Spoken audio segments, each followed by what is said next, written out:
Experts guidance থেকে বলছি, সুকুমার শিকদার। আমাদের এই চ্যানেল চাকরি প্রার্থীদের জন্য শিক্ষামূলক বিভিন্ন তথ্য আমরা সরবরাহ করি। জেনারেল নলেজ, কারেন্ট অ্যাফেয়ার্স যেমন আমাদের এখানে থাকে, তেমনিভাবে আমরা অন্য অন্য বিষয় যা চাকরির পরীক্ষার জন্য লাগে তার প্রিপারেশন কিভাবে নেওয়া হবে, সংক্ষেপে কিভাবে সুন্দর উত্তর করা যাবে, নির্ভুল উত্তর করা যাবে, সে নিয়েও আমাদের বিশেষজ্ঞরা আলাদা আলাদা ভিডিও তারা তৈরি করেন। আজকে আমরা আলোচনা করব আন্তর্জাতিক সম্পর্ক। আন্তর্জাতিক সম্পর্ক এই মুহূর্তে একটা অত্যন্ত গুরুত্বপূর্ণ বিষয়, যা আমাদের পলিটিক্যাল সায়েন্স WBCS এর জন্য যা দরকার হয়, রাষ্ট্রবিজ্ঞান তার অংশ বিশেষ। সেখানে আমরা আজকের বিষয় রাখব বর্তমান বাংলাদেশের উদ্ভূত পরিস্থিতি। এই নিয়ে আমাদের আলোচনার শুরুতে আমরা একটু পিছনের দিকে চলে যাব, যে এই পরিস্থিতি সেখানে কেন তৈরি হয়েছে। নির্বাচিত সরকার আওয়ামী লীগের বেগম হাসিনার নেতৃত্বে সেই সরকারকে একটা ছাত্র আন্দোলনের নামে সুপরিকল্পিতভাবে তাকে উৎখাত করে সেখানে একজনকে ডেকে এনে বসানো হয়েছে, ক্ষমতা দেওয়া হয়েছে, এবং তিনি হাতে মাথা কাটার মতো একটা অবস্থা করে নিয়ে কোনো দিকে না দেশের অর্থনৈতিক সংস্কারের কোনো চেষ্টা করছে, না রাজনৈতিক অবস্থান, না দেশে শান্তি প্রতিষ্ঠার কোনো চেষ্টা করা হচ্ছে। তিনি শুধু মুখে বড় বড় কথা বলে সেখানে বিভ্রান্তি তৈরি করছে, এবং যে যা কিছু বলছে সেখানে বলছে সব ভুল, তোমরা সব বাড়াবাড়ি করছো, তোমরা এক্সাগারেট করছো, তোমরা আমাদের বদনাম করার জন্য সব কিছু শোনাচ্ছ। তাহলে এই পরিস্থিতি কেন তৈরি হলো, আমরা সেটা দেখার জন্য আমরা চলে যাই বাংলাদেশের পূর্ববর্তী স্তর, যেটা ছিল পূর্ব পাকিস্তান। সেখানে বঙ্গভঙ্গ আন্দোলনের সময় থেকে বাঙালি মানসিকতা দুই দিকে ভাগ হয়ে গিয়েছিল। পূর্ব পাকিস্তানে যারা ছিলেন সেই সময় পূর্ববঙ্গ বলা হতো, পাকিস্তান ছিল না তখন, পূর্ববঙ্গ, এবং এদিকে থেকে যায় পশ্চিমবঙ্গ, অর্থাৎ পূর্বের উল্টো দিকে বঙ্গদেশ, সেটা পশ্চিমবঙ্গ নামে তখন ধীরে ধীরে পরিচিতি পেতে থাকে। এবং সেই পূর্ববঙ্গ মুসলমান প্রধান এবং পশ্চিমবঙ্গের জনসংখ্যার মধ্যে হিন্দু প্রাধান্য থাকার জন্য, এবং পশ্চিমবঙ্গে কলকাতা শহরে বিভিন্ন শিক্ষা প্রতিষ্ঠান ব্রিটিশ সাম্রাজ্যের প্রথম দিকে প্রতিষ্ঠিত হওয়ার কারণে সংখ্যাগরিষ্ঠ হিন্দুরা বিভিন্নভাবে শিক্ষিত হয়ে উঠেছিল। তার মধ্যে পূর্ববঙ্গেরও একটা বড় অংশ ছিল। তো এই সুযোগে ব্রিটিশরা চেষ্টা করছে, ব্রিটিশ সরকার, যে বাঙালিদের ঐক্যকে যদি ভাঙ্গা যায় তাহলে তাদের পক্ষে খানিকটা সুবিধা হয়। সেই জন্য ডিভাইড অ্যান্ড রুল এই পলিসি কাজে লাগিয়ে তারা বাংলাকে দুই অংশে ভাগ করে। এবং সেই সময় থেকেই পূর্ববঙ্গের যারা মুসলমান ছিল তাদের মধ্যে একটা বিরুদ্ধাচরণ শুরু হয়ে যায়, কারণ তাদের বোঝানো হয় যে তোমরা ঢাকাতে ইউনিভার্সিটি তোমাদের না হলে তৈরি হবে না, ঢাকাতে ইউনিভার্সিটি তৈরি না হলে, এখানে শিক্ষা প্রতিষ্ঠানগুলো বড় রকমের তৈরি না হলে তোমরা সবসময় হিন্দুদের থেকে পিছিয়ে যাবে, হিন্দুদের অধীনে তোমাদের কাজ করতে হবে, ইত্যাদি। এভাবে মুসলমান মানসিকতা ক্রমশ ভেঙে যেতে থাকে, এবং তারা হিন্দুদের থেকে আলাদা একটা বিরূপ মনোভাব তৈরি করে। প্রথম পর্বে এর ভূমিকা ছিল ব্রিটিশ সরকারের, কিন্তু খুব শীঘ্রই সেটা বাঙালি মুসলমানরাও দখল করে নেয়। ফলে মুসলিম লীগ যখন প্রতিষ্ঠিত হয়, দেখা যাবে যে প্রথম দিকে এর সমস্ত উদ্যোগীদের মধ্যে প্রধান ছিল বাঙালি মুসলমানরা। যিনি পরবর্তীকালে মুসলিম লীগের প্রধান হয়ে পাকিস্তানের প্রথম সরকারের প্রধান হন, তিনিও কিন্তু তখনও কংগ্রেসের লোক ছিলেন। তিনি কিন্তু তখনও কংগ্রেসেরই সদস্য এবং কংগ্রেসের নেতা। তিনি প্রথম কিন্তু মুসলিম লীগে যোগ দেননি, বা মুসলিম লীগ গঠনের শুরুতে তিনি ছিলেন না। অর্থাৎ এই যে দিক ভাঙ্গা হলো, যার পরিণতি আমরা জানি পাকিস্তান গঠন করা। মুসলমান প্রধান অংশকে নিয়ে পাকিস্তান এবং তা ভারতের দুই প্রান্তে, ভারত যে ভূখণ্ড থেকে গেল তার দুই প্রান্তে অবস্থান করছে, একটা পূর্ব পাকিস্তান এবং একটা পশ্চিম পাকিস্তান। এখানেও পাকিস্তান গঠনের পরে শুরু হলো রাষ্ট্রভাষা নিয়ে বিতর্ক। যদিও সংখ্যায় কম ছিল পশ্চিম পাকিস্তানের মুসলমানের সংখ্যা, কিন্তু তাদেরও একটা ছোট গ্রুপ পাঞ্জাব অঞ্চলে যাদের ভাষা ছিল উর্দু, তারা চাইলেন সমগ্র পাকিস্তানের রাষ্ট্রভাষা হবে উর্দু, শিক্ষার মাধ্যম ইত্যাদি সমস্ত কিছু উর্দু হবে। এবং এই নিয়ে পশ্চিম পাকিস্তানেও যেমন শুরু হলো আলোচনা, তেমনি পূর্ব পাকিস্তানেও আলোচনা শুরু হলো। সবাই জানে যে এই আন্দোলনের যারা নেতা ছিল তারা ঢাকা ইউনিভার্সিটির ছাত্র, সালাম, রফিক, বরকত ইত্যাদি, কিন্তু তারা কেউ জানে না যে এর প্রতিবাদ কিন্তু প্রথমে শুরু করেছিল পূর্ব পাকিস্তানের সংবিধান সভার, পাকিস্তানের যে সংবিধান সভা তার কয়েকজন হিন্দু নেতা। তারা প্রথমে যে মিটিং, সংবিধান সভার যে মিটিং, তার যে রেজুলেশন ড্র করা হচ্ছিল তা উর্দুতে, তারা প্রতিবাদ করেছিলেন। তাদের নাম কিন্তু পরবর্তীকালে ভাষা আন্দোলনে না পশ্চিমবঙ্গে না পূর্ববঙ্গে কোথাও উচ্চারিত হচ্ছে। অর্থাৎ যাদের দ্বারা এই উর্দু বিরোধিতা শুরু হয়েছিল তারা কিন্তু তাদের কথা আর কেউ মনে রাখেনি। আমরা এই নিয়ে একটা আলাদা ভিডিও তৈরি করব। পরবর্তীকালে আমরা যাচ্ছি যে এর অনিবার্য পরিণতি হলো কি, ভাষা আন্দোলন, এবং ভাষা আন্দোলনে অনেক ছাত্রদের শহীদ হওয়া, এবং তার মধ্যে পশ্চিম পাকিস্তান বিরোধী একটা মনোভাব পূর্ব পাকিস্তানের মধ্যে তৈরি হওয়া। তো যাই হোক, সেই সময় থেকে ক্রমশ এগিয়ে শেখ মুজিবুর রহমানের নেতৃত্বে নির্বাচনে আওয়ামী লীগের খুব বড় ধরনের সাফল্য, যে সাফল্যের দ্বারা তিনি সংখ্যাগরিষ্ঠতা পান পাকিস্তান সংসদে, এবং গণতান্ত্রিক নিয়মে তার প্রধানমন্ত্রী হওয়ার কথা। কিন্তু ভুট্টো তার চাইতে অর্ধ সংখ্যক সিট পেয়ে, ভুট্টোর মনে ছিল, জুলফিকার আলী ভুট্টো, যে না, তিনিই প্রধানমন্ত্রী হবেন, এবং তার ধারণা যে একবার যদি পূর্ব পাকিস্তানের কেউ প্রধানমন্ত্রী হয়, যেহেতু তাদের জনসংখ্যা বেশি, সংসদে তাদের পদের সংখ্যা বেশি, তাহলে পশ্চিম পাকিস্তানের প্রাধান্য খর্ব হবে এবং তারা আর কখনো ওই ক্ষমতাকে রাখতে পারবেন, এবং চাইলে তারা রাজধানীকেও পূর্ব পাকিস্তানে নিয়ে যেতে পারে। এই ধারণার বশবর্তী হয়ে তখন সামরিক শাসক ইয়াহিয়া খান, তার সাথে পরামর্শ করে ভুট্টো ক্ষমতা হস্তান্তর সংক্রান্ত কিছু বিষয় আলোচনা করার জন্য পূর্ব পাকিস্তানের রাজধানী ঢাকাতে আসেন, এবং আওয়ামী লীগের সাথে দিনের পর দিন আলোচনা চালিয়ে যান, কিন্তু কোনো ফল হয় না।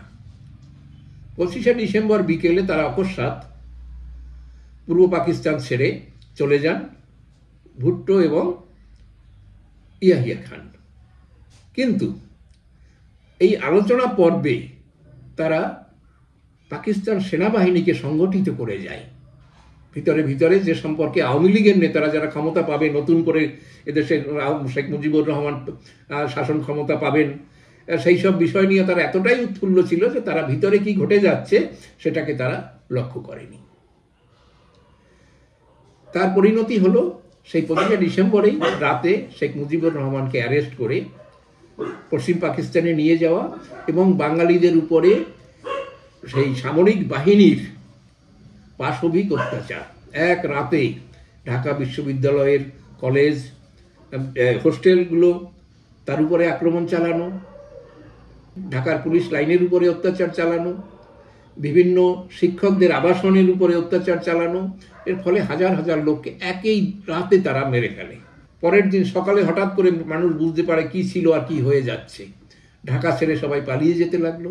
এইভাবে ধীরে ধীরে পরিস্থিতিটা সম্পূর্ণ উল্টো দিকে ঘুরে যেতে থাকে। যেখানে তারা ক্ষমতা পাওয়ার কথা, তারা ক্ষমতা হারিয়ে প্রাণ বাঁচানোর জন্য তারা ব্যস্ত হয়ে উঠল। শেখ মুজিবুর সম্পর্কে হচ্ছে যে কোথায় চলে গেছে, তাকে রাখা হয়েছে, তিনি বেঁচে আছেন কিনা ইত্যাদিও তো সবার অজানা থেকে যায়। তো এই পরিস্থিতিতে পূর্ব পাকিস্তানের যে তরুণ সমাজ, যুব সমাজ, তাদের মধ্যে একটা আন্দোলনের ধারণা তৈরি হয়। তারা প্রতিরোধের চেষ্টা করেন। সেই সময় ভিয়েতনাম, কম্বোডিয়া, লাওস ইত্যাদি দেশের পরিস্থিতি, গেরিলা যুদ্ধের মাধ্যমে তারা বিদেশি শক্তিধর রাষ্ট্রগুলোর সাথে তারা যে তাদের আক্রমণ বছরের পর বছর ঠেকিয়ে রেখেছিল, এরকম পরিকল্পনাও সে সময় করা হয়। যে গেরিলা যুদ্ধের মাধ্যমে এই পাকিস্তানিদের অত্যাচারের হাত থেকে বাঙালিদের বাঁচানো হবে। কিন্তু সে সময় আবার ঘটনা অন্যদিকে মোড় নেয়। পাকিস্তান বাহিনী তারা প্রথম দিকে সামগ্রিকভাবে যে বাঙালিকে টার্গেট করেছিল, সেই টার্গেট বাঙালিদের দিক থেকে সরে গিয়ে বাঙালির একটা অংশের দিকে আসে, সেটা সংখ্যালঘু হিন্দু তাদের উপরে। অর্থাৎ তারা মুসলমানকে, অর্থাৎ এখানেও আর একবার ডিভাইড অ্যান্ড রুল, প্রথম দিকে হিন্দুদেরকে নিধন করো, তারপরে মুসলমানদের দেখা যাবে। এই জন্য তারা শান্তি কমিটি বলে একটা কমিটি বিভিন্ন অঞ্চলে, সমস্ত প্রত্যন্ত এলাকায় তারা শান্তি কমিটি গঠন করে, রাজাকার বাহিনী গঠন করে। রাজাকার বাহিনীর নাম শুনে থাকবে, যেটা আমাদের হায়দ্রাবাদ থেকে যেটা যার সূচনা হয়েছিল। আলবদর বাহিনী গঠন করে এবং তারা পুলিশ এবং সেই সময়ের আধা পুলিশ বাহিনী বলে, আনসার বলে একটা সংগঠন ছিল সেখানে, আধা পুলিশ যারা বিভিন্ন সময় প্রতিরক্ষার কাজে, শান্তি রক্ষার কাজে যাদেরকে লাগানো হতো, তাদেরকে হাতে নিয়ে পাকিস্তান বাহিনী ক্রমশ এই হিন্দুর উপর অত্যাচারকে তীব্র করতে থাকে। কিন্তু আওয়ামী লীগের সমর্থক একটা অংশ, মুসলমানদের মধ্যে একটা অংশ, তারা কিন্তু তখনও পাকিস্তানের বিরুদ্ধে ছিল। তারা ভারতের সহযোগিতায় সেখানে মুক্তি বাহিনী গড়ে তোলে। অল্প কিছু ট্রেনিংয়ের মাধ্যমে, সামান্য অস্ত্রশস্ত্র নিয়ে তারা বিভিন্ন অঞ্চলে ছড়িয়ে পড়ে এবং তারা গোপনে এই পাকিস্তানপন্থী সেই রাজাকার, আলবদর, আল শামস, পুলিশ বাহিনী, আনসার বাহিনী এবং পাকিস্তান মিলিটারি, তাদের বিরুদ্ধে যেখানে সম্ভব, যতটা সম্ভব তারা প্রতিরোধ চালায়, গোপনে হত্যা করে। কিন্তু সেটা সম্ভব হয়ে উঠছিল না, যেহেতু এই শান্তি কমিটির নামে যারা ছিল তারা সেই মুক্তিবাহিনীর লোকদেরকে শনাক্ত করা, তাদের পরিবারের উপরে অত্যাচার করা, এটা ক্রমশ তীব্র থেকে তীব্রতর করে। আর এই সময় পরিস্থিতি বাংলাদেশের এতটাই ঘোরালো হয়ে যায় যে হিন্দুদের পক্ষে ওখানে টিকে থাকা অসম্ভব হয়ে উঠছিল, লুকিয়ে থাকারও জায়গা ছিল না। তখন বিভিন্ন গুপ্ত পথের মাধ্যমে তারা ভারতের দিকে আসতে থাকে এবং 71 সালে সর্বমোট 1 কোটির উপরে লোক তারা ভারতে আশ্রয় নিয়েছিল। বিভিন্ন কয়েক ক্যাম্পে তাদেরকে রাখা হয়েছিল। ভারত সরকার তাদের অন্য অন্য রাষ্ট্রের সহযোগিতায়, বিভিন্ন আন্তর্জাতিক সংস্থার সহযোগিতায় তাদের খাদ্য, বাসস্থান এর সমস্ত বন্দোবস্ত করে। এই ব্যবস্থা যদি না হতো, বাংলাদেশে আজকে হিন্দু শূন্য হয়ে যেত বলা যায়। সেই সময় যারা ভারতে আশ্রয় নিতে পেরেছিল তারা বেঁচে গেছিলেন, বাকিরা অধিকাংশই সে সময় মারা গেছে। কিন্তু এইসবের পরে ভারতের পক্ষে যখন দেখা হলো যে ক্রমশ নরহত্যা ওখানে তীব্র হচ্ছে, তার সংখ্যা বেড়ে যাচ্ছে, ততক্ষণে 30 লক্ষের অধিক লোককে পাকিস্তান বাহিনী মেরে ফেলেছে, নির্মমভাবে তাদেরকে হত্যা করেছে। শুধু বন্দুকের গুলি না, গ্রেনেড দিয়ে অন্য অন্যভাবে যত রকমের শারীরিক অত্যাচার করা যায় তা করা হয়েছে। হিন্দু মেয়েদের উপর অত্যাচার করা হচ্ছে, তাদেরকে জোরপূর্বক ধরে নিয়ে যাওয়া হয়েছে। এরকম অনেক ঘটনা ঘটার পরে ভারত সরকার যখন দেখা গেছে যে না, এটা আর সহ্য করা সম্ভব না, তখন ভারত সরকার সরাসরি পাকিস্তানের বিরুদ্ধে যুদ্ধ ঘোষণা করে। সেইটা 1970 সালের ডিসেম্বর, 71 সালের ডিসেম্বর মাসে। এবং সামান্য কয়েকদিনের যুদ্ধেই পূর্ব এবং পশ্চিম দুই পাকিস্তানেই শোচনীয়ভাবে পাকিস্তান বাহিনীকে ভারতের সেনাবাহিনী পরাস্ত করে এবং পূর্ব পাকিস্তানে যে অংশটি ছিল সেনাবাহিনীর প্রায় 92,000 সৈন্য, তারা আত্মসমর্পণ করতে বাধ্য হয়। সেই আত্মসমর্পণের ঘটনা সে সারা বিশ্বে ছড়িয়ে যায় এবং পাকিস্তান এখনো যেমন ভারতের সঙ্গে যুদ্ধ করার কথা ঘোষণা করেন, তখন তাদেরকে সবাই স্মরণ করিয়ে দেয় যে তোমাদের 71-এর যে তোমাদের আত্মসমর্পণের ঘটনা, সেটা যদি তোমরা মনে রাখো, তার তুলনায় ভারত এখন আরো অনেক অনেক বেশি শক্তিশালী। তোমাদের পক্ষে ভারতের পক্ষে যুদ্ধের কথা চিন্তা করা উচিত নয়। তো যাই হোক, এইভাবে 16ই ডিসেম্বর 1971 বাংলাদেশ স্বাধীন হলো। সেই দিনকে বাংলাদেশ তাদের বিজয় দিবস হিসাবে তারা ঘোষণা করে এবং এরপরে সেখানে সংবিধান তৈরি হয়। জানুয়ারি মাসের 10 তারিখে শেখ মুজিবুর রহমানকে আন্তর্জাতিক চাপে পাকিস্তানের জেল থেকে মুক্তি দেওয়া হয়। তিনি লন্ডন, দিল্লি হয়ে ঢাকায় পৌঁছান এবং তার হাতে বাংলাদেশের শাসন ক্ষমতা তুলে দেওয়া হয়। তিনি সংবিধান রচনার কাজ শুরু করেন এবং সেই বছরের মধ্যেই সংবিধান নির্মিত হয়। যা ভারতের সংবিধান সম্পর্কে যাদের আইডিয়া আছে তারা দেখলে সেই সংবিধান বুঝতে পারবে যে ভারতের সাথে তার অনেকটাই মিল আছে, আবার বহু ক্ষেত্রে অমিলও রয়েছে অবশ্য। এই নিয়ে তাদের সংবিধান তৈরি হয়। সেই সংবিধান অনুসারে তাদের শাসন কার্য কিছুটা চলতে থাকে। কিন্তু দুর্ভাগ্যবশত সেই স্বাধীনতার পরেই শেখ মুজিবুর রহমানের যে কঠোর হস্তে বাংলাদেশের শাসন ক্ষমতা পরিচালনা করার প্রয়োজন ছিল, তিনি তা করে উঠতে পারেননি। প্রথম দিকে যুদ্ধ অপরাধীদের, বিশেষ করে যারা বাঙালি যুদ্ধ অপরাধী, যারা পাকিস্তানপন্থী হয়ে বাঙালিদের উপর অত্যাচার করেছিল, সেই বাহিনীকে যেভাবে সামলানো দরকার ছিল, তাদের উপরে যে শাস্তি দেওয়ার প্রয়োজন ছিল তা না করে সামান্য কিছু ব্যবস্থা নেওয়ার পরে তিনি সবাইকে ক্ষমা করে দেন। একটা সার্বিক ক্ষমা ঘোষণা করেন যে সবাই বাঙালি, সবাই মিলে নতুন বাংলা গড়ে তুলবে, সেখানে আমরা পুরনো কথা আমরা ভুলে যাব, এরকম একটা সিদ্ধান্ত তিনি নেন। এখানেই কিন্তু শেখ মুজিবুর রহমান তার জীবনের সবচাইতে বড় ভুলটা করে বসেন, যার পরিণতি 1975 সালে 15ই আগস্ট সপরিবারেই তাকে তার নিজের দেশের সেনাবাহিনীর হাতে মরতে হয়েছিল।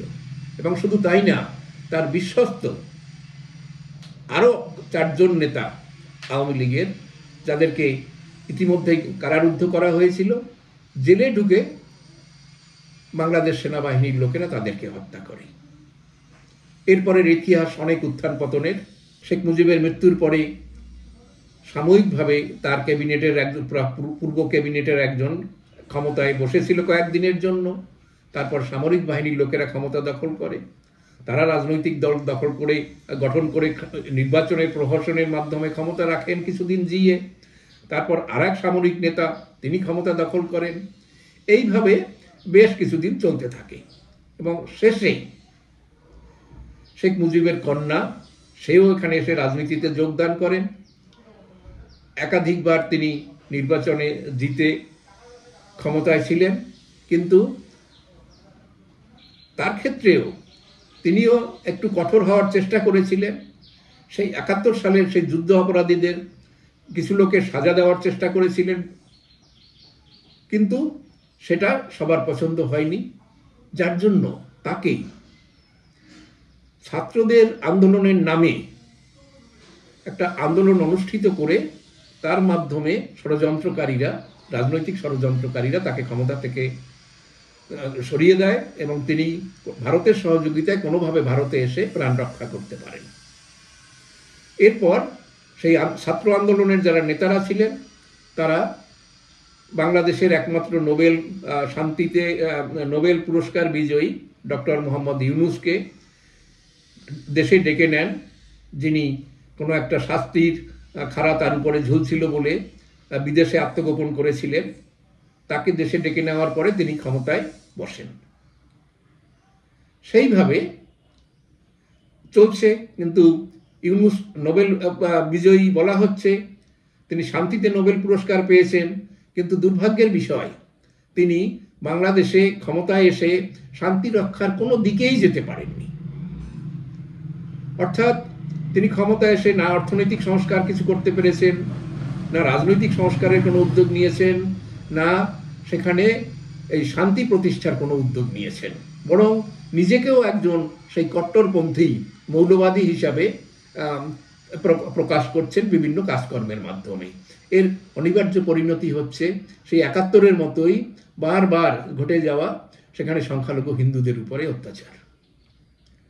একদিকে ইউনূসের ক্ষমতা বসা এবং এই শাসন পরিচালনা করা, এটা বাংলাদেশের সংবিধানে এর কোনো স্বীকৃতি নেই। অর্থাৎ তিনি অসাংবিধানিকভাবে ক্ষমতায় রয়েছেন এবং সেভাবে শাসন কার্য পরিচালনা করার চেষ্টা করছেন। মুখে যেটা বলছেন, কাজে সেটা করছেন না। এইভাবে একটা অরাজকতার সৃষ্টি করে দিনের পর দিন সেই অরাজক পরিস্থিতির মধ্যে বাংলাদেশের লোককে ফেলে দিচ্ছেন। এবং মৌলবাদীরা, সেই ৭১-এ যারা মৌলবাদী ছিল তাদের বংশ পরম্পরায় যারা এখন রয়েছেন, তারা ক্রমশ মাথাচাড়া দিয়ে উঠেছেন এবং তাদের অত্যাচারে অতিষ্ঠ হয়ে সেখানকার সংখ্যালঘু সম্প্রদায়ের লোকদের সেই তেরাহি অবস্থা, তারাও যেন একবার সুযোগ পেলে আবার ভারতে আশ্রয় নেয়। এরকম ঘটনাও আমরা একবার দেখেছিলাম একাধিকবার, যে তারা নদী পার হয়ে তারা ভারতে প্রবেশের চেষ্টা করেছিলেন, কিন্তু ভারত সেই স্টেজে বাংলাদেশের সাথে সুসম্পর্ক বজায় রাখার কথা ভেবে তাদেরকে ভারতে আসতে দেয়নি। এবং বাংলাদেশ সরকারের সাথে সে নিয়ে আলোচনা করা হয়েছিল যে সেখানে সংখ্যালঘুদের জীবন এবং তাদের ধন সম্পদ রক্ষা করার দায়িত্ব বাংলাদেশ সরকারের, যার ফলে ভারত এখনো প্রত্যক্ষভাবে কোনো ভূমিকা নেয়নি। এই নিয়ে বিভিন্ন দিক নিয়ে আমরা একের পর এক বাংলাদেশের সংবিধান, তার বিভিন্ন অ্যাঙ্গেল, তার থেকে সেইটা নিয়ে আমরা যেমন আলোচনা করব, কেন এরকম পরিস্থিতি তৈরি হয়েছে সেটাও বোঝানোর চেষ্টা করব। এর পরবর্তী ভিডিওগুলোতে তোমরা সেদিকে খেয়াল রেখো সবাই। নমস্কার।